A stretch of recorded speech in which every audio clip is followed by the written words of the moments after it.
porque o presidente do BC, Roberto Campos Neto, disse hoje durante um evento que a proposta de arcabouço fiscal é positiva, mas que ela não garante a redução da taxa básica de juros a curto prazo. Vamos jogar então para os nossos comentários aqui. O que disse Campos Neto? É óbvio que a gente quer trabalhar com juros baixos, mas temos que olhar o que é sustentável lá na frente. Segré até arrancou um papelzinho ali do seu terno, porque ele veio preparado para esse assunto hoje. Vou começar... O outro até está rindo. Quero começar contigo então, Segré. O que você tem para falar sobre taxa básica de juros e essa fala aí de Roberto Campos Neto sobre o arcabouço fiscal? O tentar suavizar me parece que é uma tentativa de aproximação com o governo. Dizer, não é que eu não quero. Inclusive, indo um pouquinho mais longe, ele mencionou que não era somente a questão de baixar a despesa pública, que isso não era muito possível na prática. Então, me pareceu uma fala mais contemplativa, mais de aproximação. Mas quando a gente avalia que o Lula, o presidente Lula, o governo do PT queixa permanentemente das taxas de juros, eu trouxe e escrevi para não errar nada e que ninguém depois possa dizer, errou em tal coisa. Lula assume o primeiro governo com uma taxa de juros de 25%, a Selic. 25%. No primeiro mês subiu para 25,5%. No segundo mês subiu para 26,5%. Parece que nesse momento não era a mesma preocupação e a crítica que hoje. Estava Meirelles como presidente do Banco Central. Segundo o governo de Lula, a taxa de juros era 17,25%. Foi baixando até 13,75%, o mesmo valor que hoje, Evandro. Sim, é o valor que está hoje. Em 2006, outubro de 2006. Continua assim até a subprime, o que aconteceu nos Estados Unidos, a crise de agosto de 2008. Diminuiu para 12,75, que foi a taxa mais baixa dos dois governos de Lula. Então, peraí, se 13,75 era alta, 26,5 não era alta nesse momento? Essa não entendi, mas vou mais longe. Dilma Rousseff assume com uma taxa de 11,25. Dilma Rousseff dispensa qualquer comentário. Ela foi diminuindo, aumentando, chegou a um mínimo em 2013 de 7,25. Subiu de novo para 14,25 e aí ela sai. E entra o Temer, que foi 13,75, igual que agora a taxa de juros. Não ouvi o PT naquela época reclamar da mesma taxa de juros. Foi diminuindo, Bolsonaro assumiu com uma taxa de 6,5%, diminuiu no governo Bolsonaro para a taxa mais baixa de todos os últimos governos, 2% em janeiro de 2021 e chegou agora a 3,75. Então a pergunta é, por que 3,75 é cara agora e não era cara nos governos de Lula 1, Lula 2 e Dilma 1? Quer responder, Piperno? Sim, a resposta ela é complexa, mas ela é razoavelmente simples, embora isso possa parecer paradoxal. Então vamos lá, ele assume com 25, é verdade. Henrique Meirelles, presidente do Banco Central, tinha lá o Zé Alencar, o vice-presidente da República, que foi o cara escalado para, a cada reunião do Copom, reclamar das taxas de juros. Ele, como industrial, fazia sempre esse trabalho.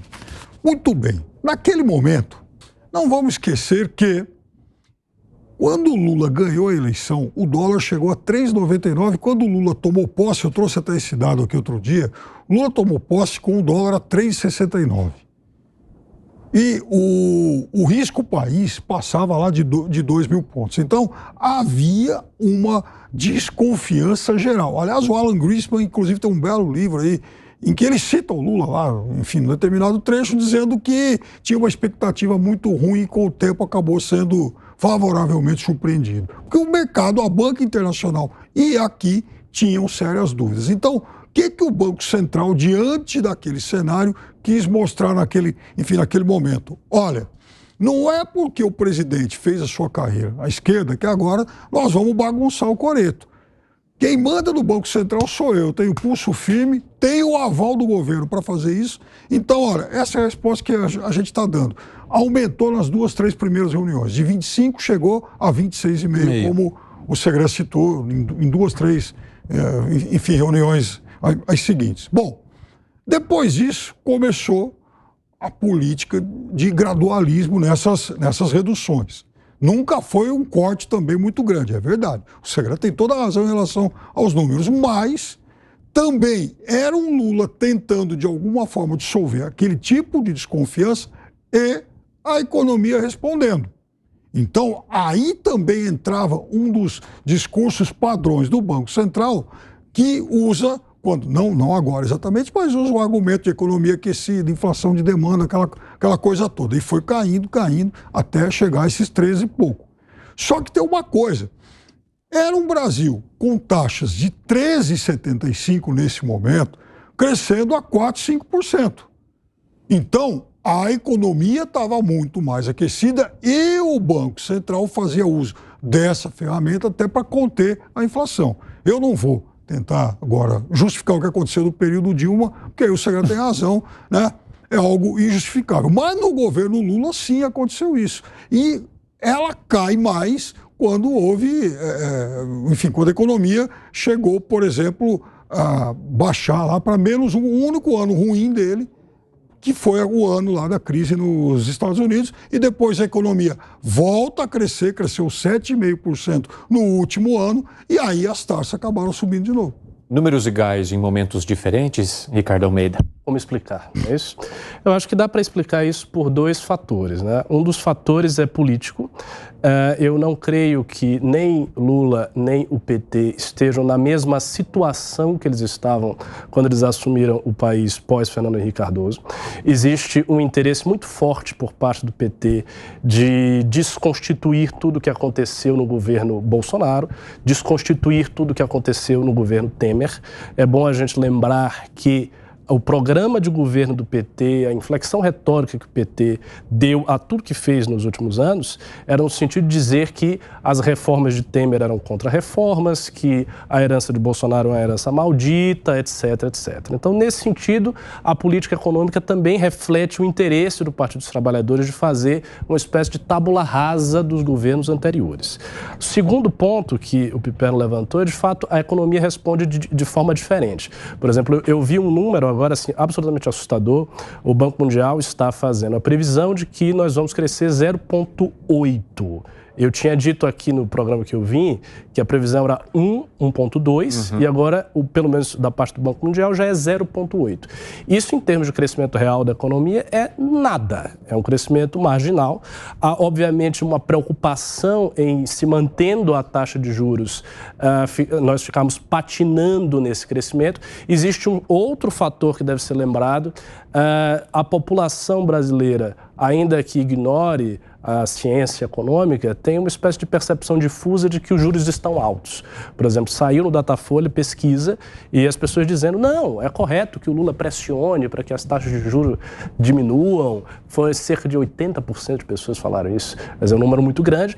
Então existe a percepção do PT de desconstituir tudo que aconteceu nos governos anteriores, existe uma resposta da economia muito diferente e muito precária, e ainda existe uma percepção difusa por parte da população de que as coisas estão erradas.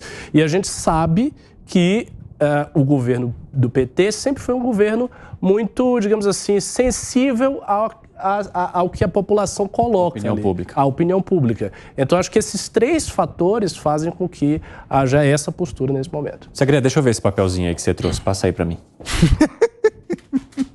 Agora, você trouxe os números, eu quero entender que análise você faz desses números e desses períodos e por que, mesmo estando iguais em alguns momentos, a crítica hoje não houve lá. Quando você avalia um dos motivos que se usa para conter o aumento da inflação é a taxa de juros, política monetária.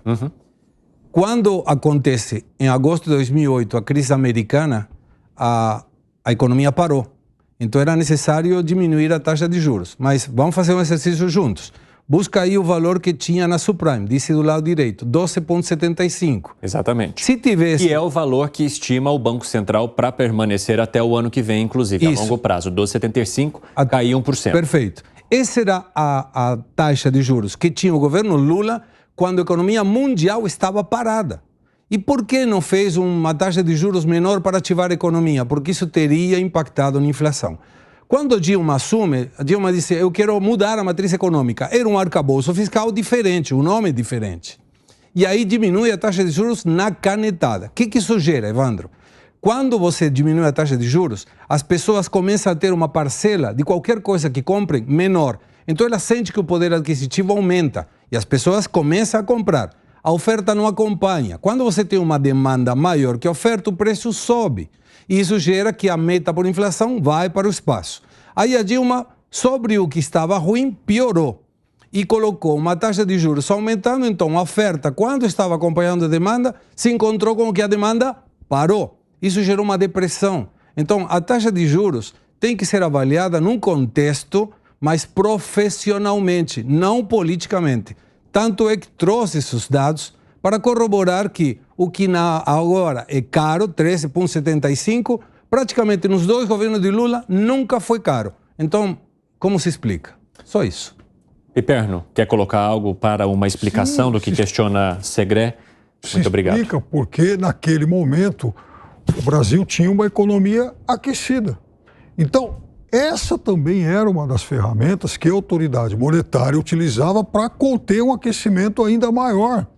Veja, no segundo mandato do Lula, o crescimento médio foi acima de 4%, mesmo com essa queda em 2009, por conta da crise lá dos subprimes, e em 2010, respondendo favoravelmente a todos os mecanismos aí de reativação da economia, tanto que a economia chegou a crescer 7,5%. Então, eram momentos diferentes e, de fato, a taxa Selic, ela era usada naquele momento como até mesmo um mecanismo de contenção de um aquecimento ainda maior. É diferente agora, quando a economia, num cenário em que a economia está debilitada. Mas não adianta crescimento da economia com inflação elevada, como também é contraditório uma queda da economia com inflação elevada.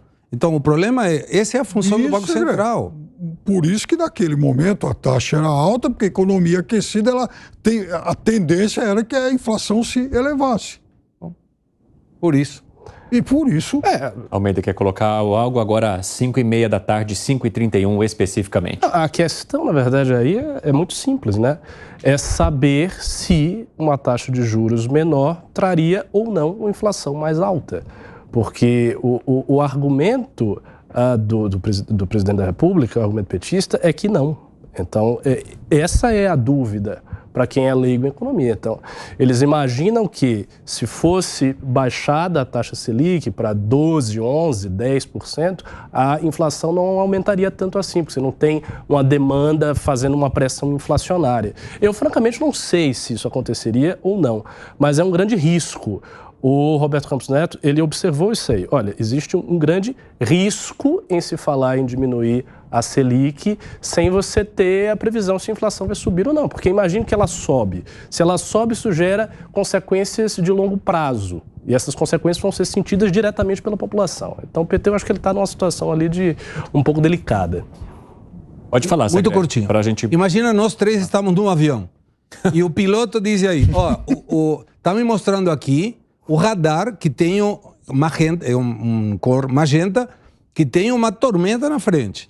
Aí alguém do PT fala, não, pode ir na boa, não tem problema, o avião não vai cair. O que você faria? O que você faria? São modelos macroeconômicos, são modelos econométricos. Não é chute de colocar, claro, se eu diminuo a taxa de juros, então pode não acontecer nada. Não, vai acontecer. Já aconteceu com Dilma. Então, gente, deixem o senhor Campos Neto trabalhar, ele está fazendo um trabalho bom. Veja, sobre modelos econométricos, tem alguém aqui que me chamou a atenção outro dia, que às vezes depende muito, o modelo é o mesmo, depende muito de como você interpreta aquele modelo. Por exemplo, os Estados Unidos do final dos anos 70, lá com o Carter e tal, até perdeu a eleição por conta disso, tiveram lá uma inflação que chegou, bateu lá nos 2 dígitos, 9 e pouco, bateu em 10 e tal. Naquele momento, a prime rate foi, que é a taxa básica deles na época, foi a 21. Aí veio o Paul Volcker, o presidente, aliás, o Paul Volcker assume o novo presidente do Banco Central e levou a taxa a 21. Hoje, agora, enfim, 2022 e tal, essa mesma taxa, a taxa de inflação chegou perto disso, né, bateu pertinho dos 2 dígitos, e a taxa básica dos Estados Unidos andava lá em 5, 6 e tal, e alguém chamou a atenção e falou, não é possível que não vá aumentar logo.